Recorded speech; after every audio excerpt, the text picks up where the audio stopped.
ব্যক্তির আমল নামায় 2টা নফল ওমরা 2টা হজ এর সব আল্লাহ তাআলা তার আমল নামায় দিবেন। সুবহানাল্লাহ।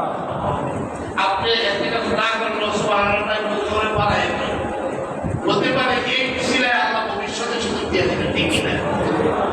অথবা এরকম তো হইতে পারে আমাদের সুবহানাল্লাহর ধাক্কায় যার নিয়তটা একটু কি ছিল, দুর্বল ছিল, এখন নিয়তটা খুব হয়ে গেছে, হওয়ার কারণে এতেকাফ হয়ে গেছে।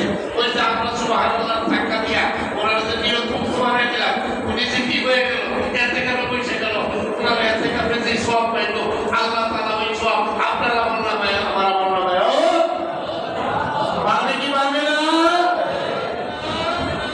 এই জন্য আমাদের কি করা দরকার, এই অফারের কথা, এই যে রমজান মাসে সিয়াহাদি এর নামাজ দিয়ে রোজা দিয়ে নামাজ দিয়ে পর্দা দিয়ে এখন থেকে শুরু হয়ে যেত, শুরু হয়ে গেছে না, এখন থেকে কেনাকাটা খুব মধ্যে মার্কেটের মধ্যে আগে মহিলা মানুষ মার্কেটে যাওয়া মানে ছিল আগে একটা বাণিজ্য বৃষ্টিদের ব্যাপার, সর্বনাশ আমাদের বাড়ির মহিলা